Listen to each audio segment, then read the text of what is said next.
Neko zadovoljstvo za dolgoletno delo na področju inženirstva doma in po svetu.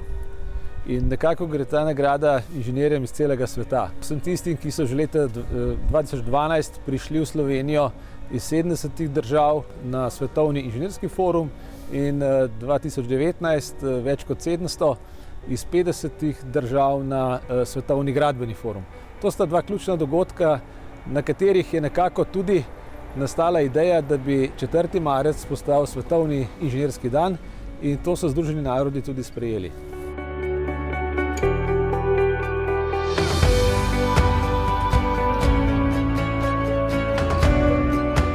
Za inženirstvo je to nekako priložnost, da pokažemo naše dosežke, hkrati pa seveda tudi izmenjamo izkušnje s kolegi iz tujine.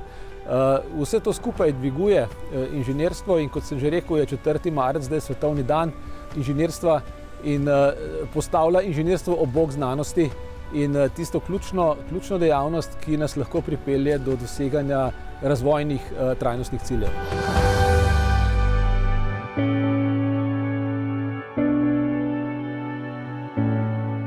Za državo je to predvsem nekako priznanje, da seveda smo toliko prepoznani, da sploh uspemo pridobiti tako prireditev in da smo kot organizatorji povsod nekako na dobrem glasu. Znanje se izmenjuje v teh kontaktih na strokovnem nivoju in pa seveda se prenaša tudi pol v te prijateljske vezi in pa družinska srečanja.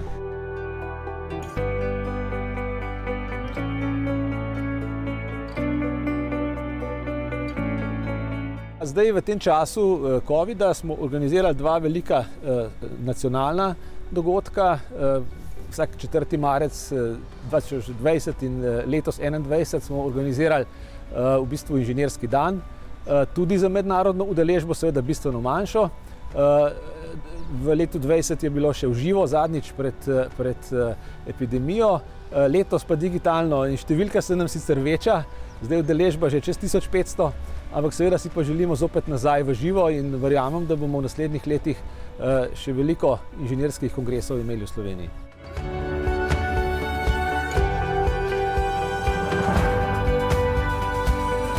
Mi smo že leta 2012 imeli hibridnega. Takrat smo praktično vključili poleg 500 udeležencev iz 70 držav sveta še nekaj 10 000 udeležencev, mogoče smo bili eni prvih, ki smo to v živo prenašali po spletu in že takrat je bila udeležba oziroma teh in pa odziv izjemen.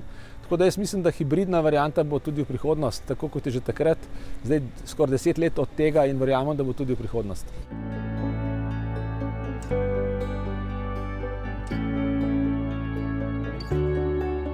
V živo definitivno nekaj mora biti, ker tam se ključni ljudje sestanejo.